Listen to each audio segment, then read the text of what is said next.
Hello, it's Tim Hagen again with Hyper Elite Fitness. We're going to talk about today is a supplement, probably almost everybody's favorite supplement. Something I've gotten used to over the years and years is one of the first things people buy. I think the first supplement I ever took was No Explode, the pre-workout in 2004, 5, 4 probably. But it was one of the first ones on the market. Um, and what every single one of them do is they try to give you energy and they try to increase how much blood gets to the muscle. So it helps with recovery, helps with that pump. Forcing blood in the muscle can actually help stretch the fascia of the muscle to help it grow and things like that. So how does it work in the first place? So the thing that you feel the most is the caffeine. The stimulants, they're going to be anywhere from 200 to 300 to 350, somewhere in that range. I think even Hyde's 400, which is a little bit crazy.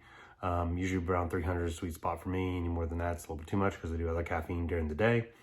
They also do some other things that are stimulants instead of caffeine or with caffeine, like bitter orange extract, which is synephrine, which is a cousin of ephedra, which a lot of people have heard of. It's been banned years ago, in my opinion, for no good reason, but it was banned nonetheless, at least in sports supplements. It's still in Bronkaid, which is like a breathing treatment, which is actually what ephedra was for originally, is for breathing purposes. But anything that does that, it opens up the bronchial tubes like that, is also a stimulant typically. That's like one of the ones that bodybuilders use is clenbuterol, which is actually for horses, I do believe. It's like a bronchodilator. For animals, it's more intense. But we're getting way off subject. But anyway, stimulants in there, synephrine, chlorine bitrates. I don't know if I call it a stimulant. It's more of like for the nervous system, helps your nervous system work more efficiently. And that's in there a lot. And it's usually mixed in the energy blend, I guess you could call it. And then there's the pump products. And as far as the pump products go, it used to be arginine, if you remember NO2, because arginine in the body, what it does is relax the blood vessels, the walls, so blood can travel easier. It creates nitrous oxide, which is a gas actually inside your blood. And that's what dilates your blood vessels, gives you that pump feeling. But they started switching it to citrulline. And the reason why is that citrulline converts to arginine in the body and is actually more absorbable that way than arginine by itself. I know that's odd. Arginine does work, but they found the citrulline seems to work better for people. A lot of times you'll still find both in products, citrulline and some arginine. Usually around citrulline, I like to have at least 6 grams. I got a buddy who likes 10, but I really can't notice the difference between any more than 6. 6 seems to be, if I take 6, I'm good. 8, same. 10, same. And actually can make you sick to your stomach if you're not used to it and you do a big high dose right from the get-go. So citrulline's for that pump. And then also we'll have beta-alanine. And beta-alanine is the thing that gives you that tingle sensation. And usually about 3.2 is a typical dose of 3.2 grams.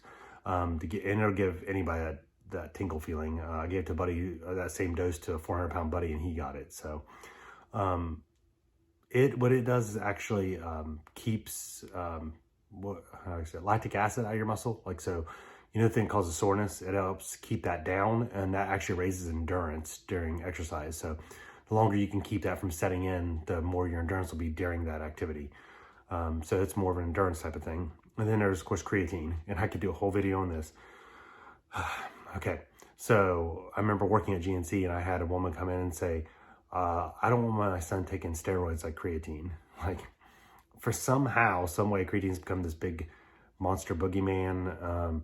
But everyone takes in creatine. It's found in meat proteins, especially beef and fish. I don't think chicken as much, but a little bit. But you just get it in very small doses there. And what creatine does is it volumizes the cell, actually puts water in the cell. Now, a lot of people think creatine bloats you. You will increase in weight, but it won't make you look like you're retaining water because the water is intercellular. It's not just water on the top of your skin or on your muscles or anything like that. It actually volumizes the cell, so the muscle will look maybe a bit more round. You have to be pretty lean to be able to see that difference. But a lot of different things volumize cells, and that's a good thing for muscle cells. They tend to heal better, have more strength and endurance, and it's just better cell in general. It makes it an anabolic cell whenever it's volumized like that. So creatine is great. All the creatines are good. You don't need creatine monohydrate is just as good. The problem with creatine monohydrate is, I can call it a problem, is a few people have issues with it gastrointestinally if they take too much. So any more than 5 grams sometimes can bother people. But you don't need a low creatine. We'll get into a whole nother video of that. But that's also in a pre-workout.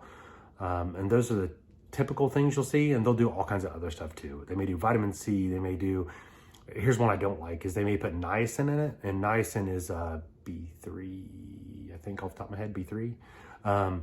But what it does is actually brings blood to the surface of the skin and makes you red and hot and warm.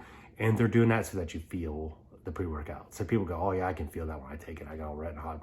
It's not really, as far as your actual performance in the gym, it doesn't do much with that. But bringing blood to the surface skin, maybe warm you up a little bit. That's about it.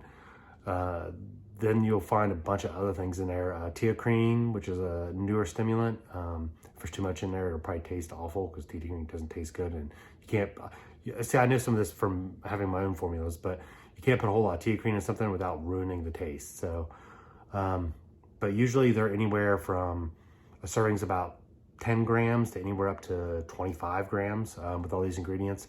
And anymore, they used to do proprietary blends, so you wouldn't know how much of each is in there, but that's kind of went away in the past few years. So you can definitely check and see. So you want dosages around about 5-6 grams. Citrulline, around 2 or 3 grams of creatine is fine. You'll be getting it from other sources too, so that's fine. And then as far as arginine, you can have some in there. It doesn't really matter. It's not that important. And your stimulants is kind of up to you. And everyone has their own personal tolerance on stimulants. Some people like a stimulant-free workout or pre-workout, which is getting more popular. There are a lot of those. Big Noise is one of them.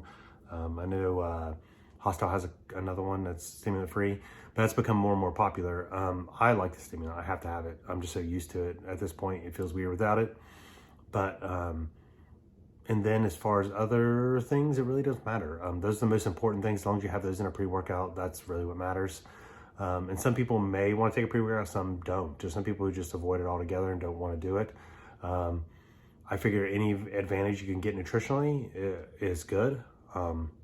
There's none of those things typically has any kind of side effects. They're all amino acids.